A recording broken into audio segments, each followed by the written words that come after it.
Hey guys, we're back on the 74 TR6. This is my workplace, so the other Rusty Beauty shop, and we are working again on the TR6, the 74 TR6 that we stopped working on for a while.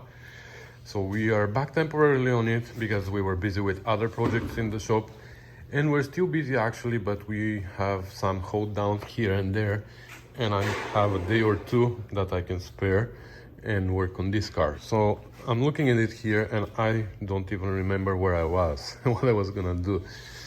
I know that I was pretty close to starting the engine, but I had a few things that I wanted to do, and actually I haven't even posted the videos that I have from a few months ago, so I can't even go and check on YouTube and see what my plans are, because I believe I explained them there. But anyways, we're gonna look around and we're gonna find out. I believe that here in the front end we are all done, of the engine I mean. On this side, yeah, we need a coil, so I ordered the coil, but I ordered it together with some parts that are on back order, so it's been 2 months now and I'm still waiting for these parts to come, but eventually we're gonna find a different coil that we can just start the engine with. We need to remove the distributor and prime the oil system. Here I believe in the distributor everything is okay. So here at the back everything is complete. The transmission mount, yeah, this is what I ordered. I ordered transmission mounts for here and they're on back order and it's taking forever. In the meantime, I think I have a solution to that. Not this was just to hold it for a while, but maybe we can even start the engine with that, but I think I have a different solution. I'm gonna have to make sure before I share it with you. The starter is not cleaned and painted because I'm not sure if the starter is good, so we're gonna see if it works well, then we're gonna take it out, clean it up and paint it. Same as for the alternator. If it works well, we're gonna take it out and clean it and paint it. But for now, we are not doing anything. Fuel pump. This is actually my GT6 fuel pump, and I put it temporarily just for the start. But I ordered a rebuild kit, and we have a fuel pump somewhere here in the parts. So we're gonna rebuild a fuel pump. I don't know where it is. The carburetors, we don't really know the condition of, but we're gonna try to start the engine with them. We need obviously the rod, we need to install the hoses, and we need to install the exhaust. So my friend KJ is taking care of the tires. We have few wheels here that he's trying to look at that. Poof. Okay, maybe that's not a good solution because this is not safe. This has inner tube, and it's gonna, at a speed of 140 miles per hour, it's not, I wouldn't risk it. That one's like that too. We just need something to be able to put the car on the ground so we can remove this from underneath and run the exhaust. That's the whole idea of it. We're not gonna drive with these tires, don't worry. So anyways, let me get crack-a-lacking. I don't think I need to film a lot of things here. I'm just gonna install the radiator. We have a set of green hoses here. I'm gonna show you the exhaust before I start installing it. But yeah, I'm not gonna hold you here. We're gonna show you if there's something interesting happen, right, KJ? Mm-hmm.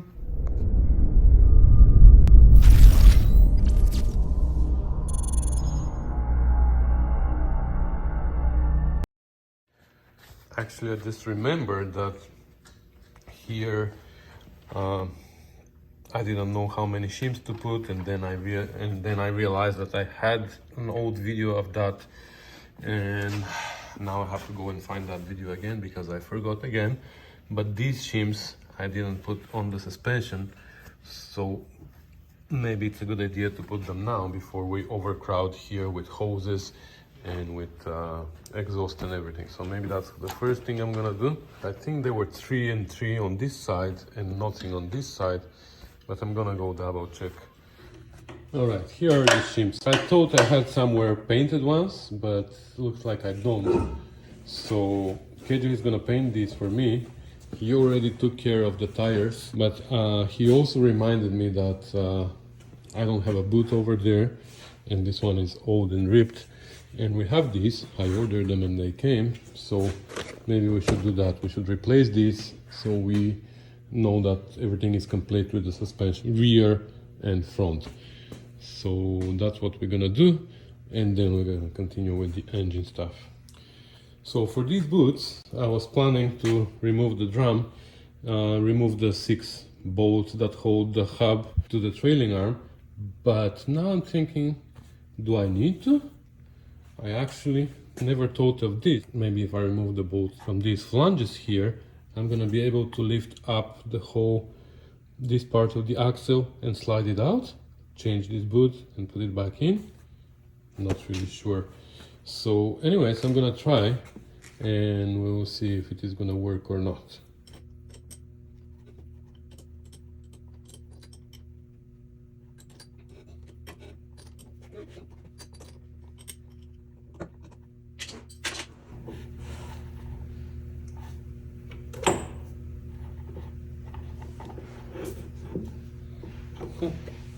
That actually works.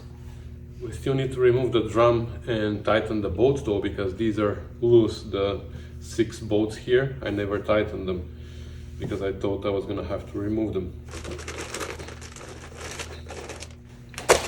Here's our new fresh boot. Okay. Now we're gonna put grease here on the splines for the sliding axle. Now let's see if we're gonna be able to match the splines. Here there's one double spline, you know, so all the splines are the same except one, which looks like it's missing one channel here. So we need to match this.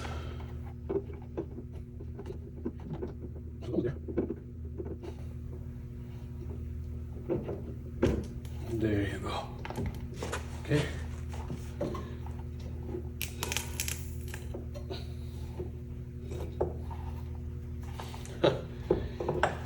Okay, that was easier than expected.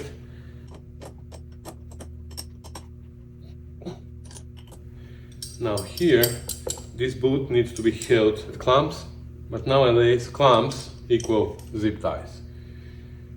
Unfortunately, that's what it came down to. We use plastic even for our clamps. Now I can remove this and we can tighten these bolts here, which there's a hole on the flange and we can do 2 at the time. You can turn and tighten and tighten. Now I'm not gonna do it actually because I just realized that I don't have my torque wrench here. I took it home, so I have to bring it back and torque this to 17, I believe, foot-pounds, because more than that is really dangerous because the threads go into the aluminum trailing arm and they might rip. Very often people over tighten these and they rip them.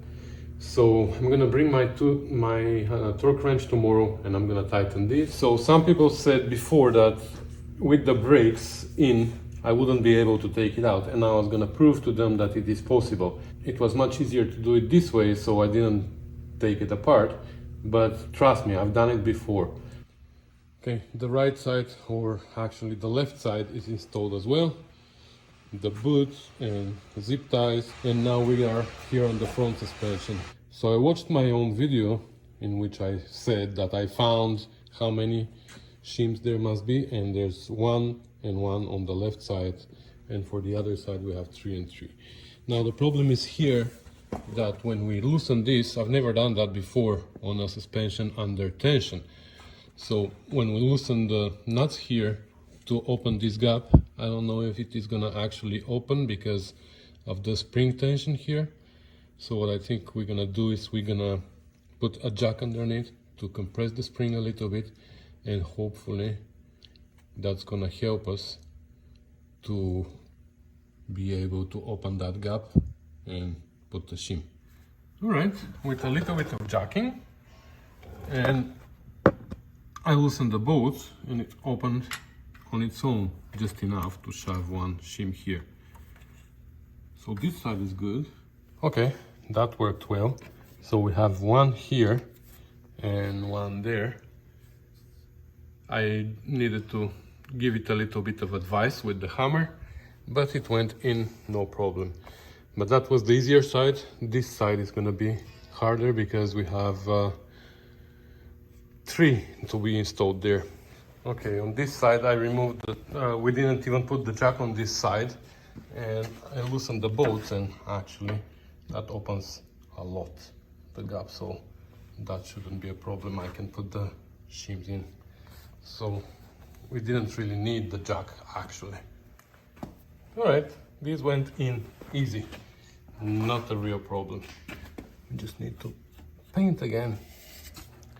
And she's on her own wheels for the first time in a long time.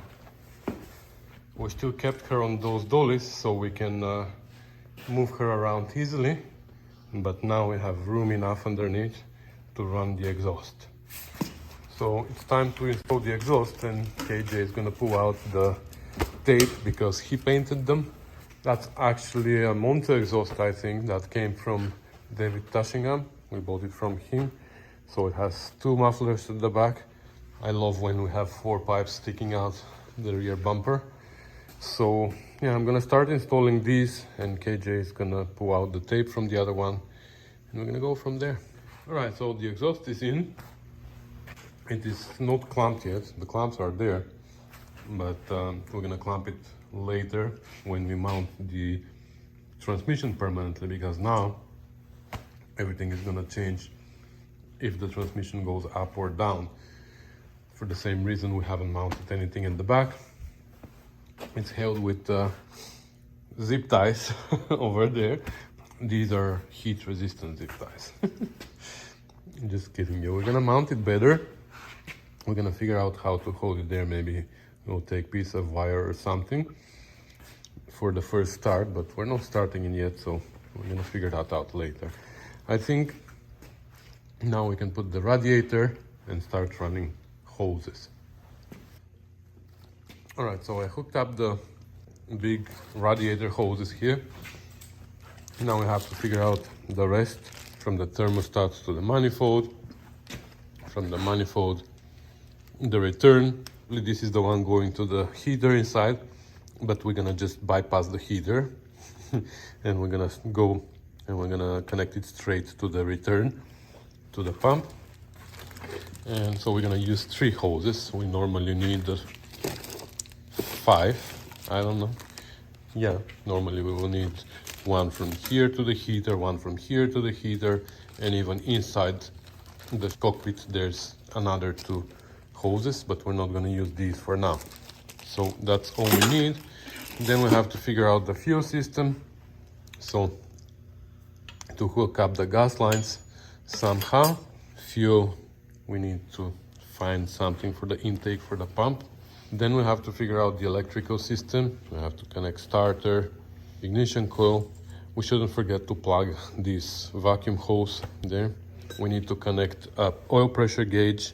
Maybe we can connect also a temperature gauge. Uh-oh, we don't have a temperature sender though. So we're gonna have to find a sender.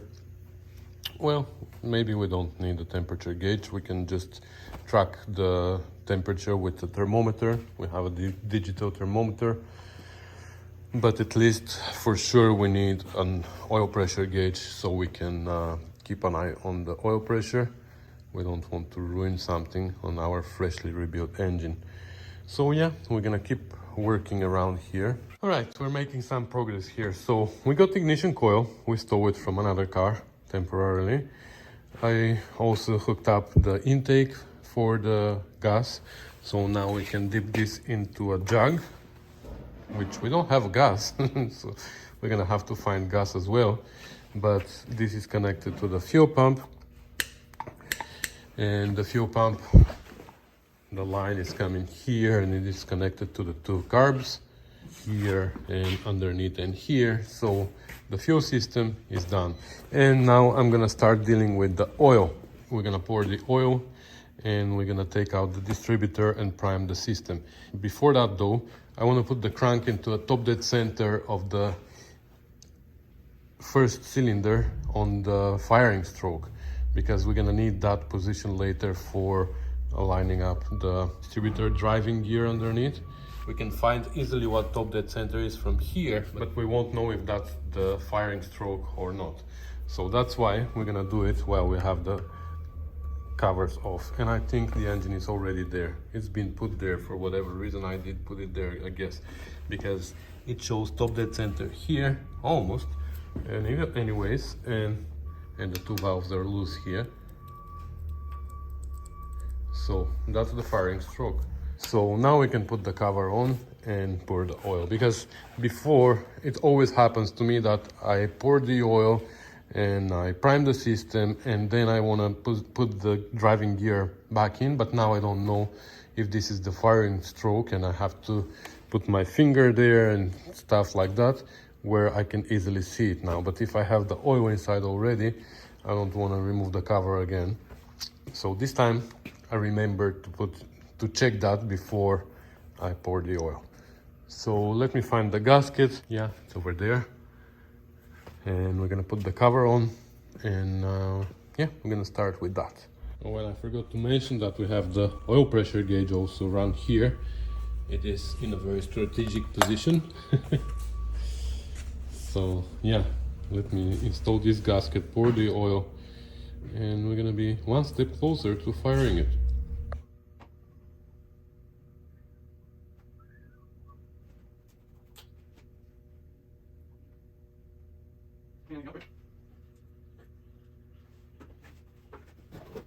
Alright, so a few videos ago I explained how you install the drive gear, so I just removed it again, so I'm not gonna explain how we're gonna put it back in. But to prime the oil system, you see the slot down there? That's the shaft of the oil pump. And I have this tool that I made here. It was just an extension, 3/8 extension for ratchet and socket. So I cut it off and I made a slot.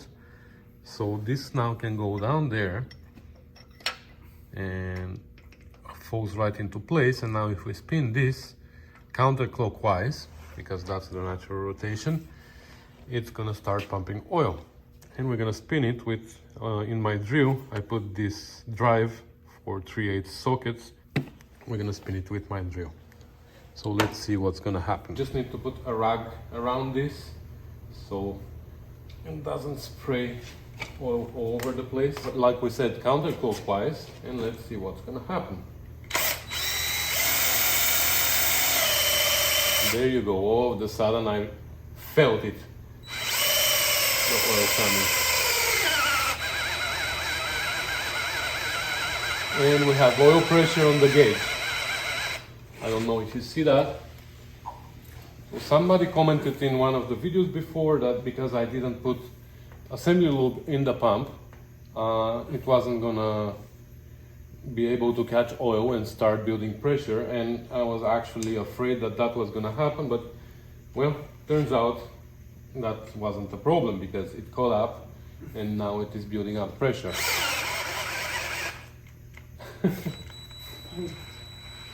This battery is dead too. So we're gonna switch drills.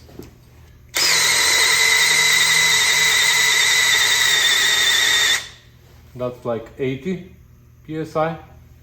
Great. So now we're gonna just keep doing that for a while to make sure that the oil goes all over the place. And then we're gonna check the level again. We're gonna top it up if we have to. We're gonna put the drive gear back. I'm not gonna show you too many details about that because we already done that in one of the previous videos. I'm gonna save you this time, and yeah, we're close to starting the car soon. Let's prime the system.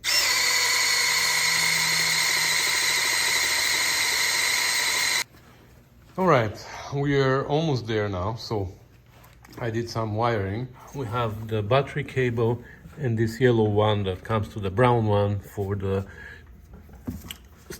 solenoid, and we can plug in here, no problem.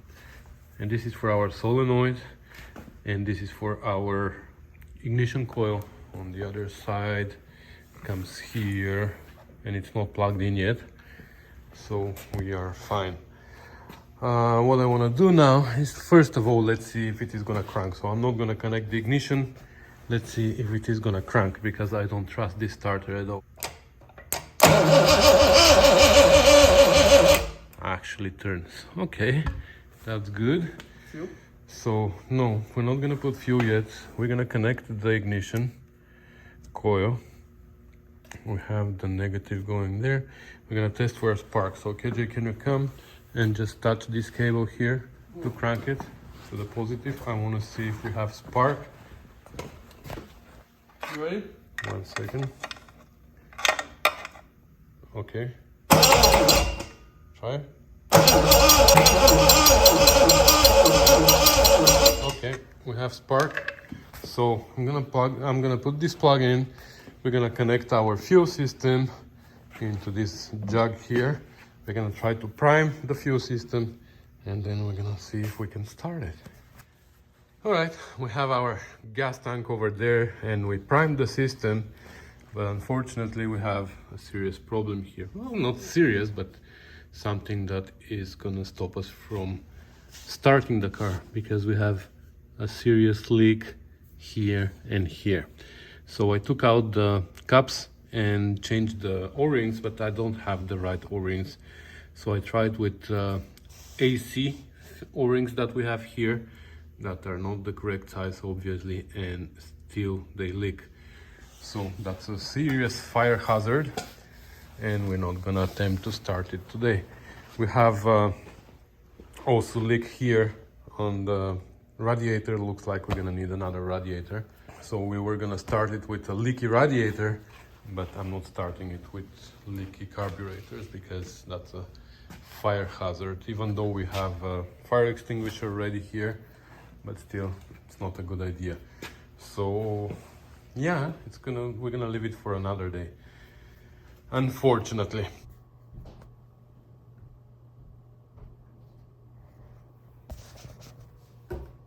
So that's gonna be it for today, guys. I know it's a cliffhanger, right?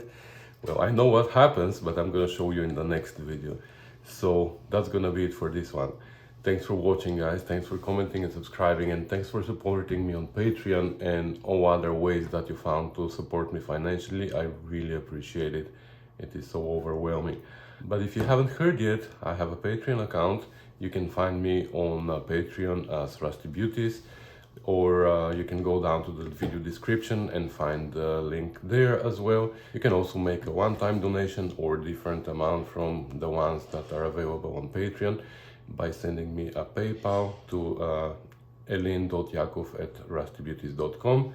And these are ways to support my channel so I can keep going and making more videos. About my move, I'm already in my new house, but it's hard. There's a lot to be moved around and to be unpacked. I still have stuff in my old house. My garage is pretty much untouched. It's still there. With David, we moved all the Rusty Beauties. They're already here in the new garage, but my tools and my equipment and everything is still in the old house. So I'm moving it slowly. I don't have time to go back and forth all the time because I have a full-time job. But holidays are coming, so what are holidays for if not to move? To use your vacation days to move. Great. But anyways, soon we're gonna set up the new Rusty Beauties shop, and I'm gonna show it to you. For now, I'm not filming a lot of the move. I wish I had the time to make a moving video, but most of the time it's super stressful and I don't have the time to take out the camera and stuff like that. So unfortunately, or fortunately for you, I'm gonna show you the shop when it is complete and ready to go. So that's it, guys. Thanks for watching, and I'll see you in the next one. Bye.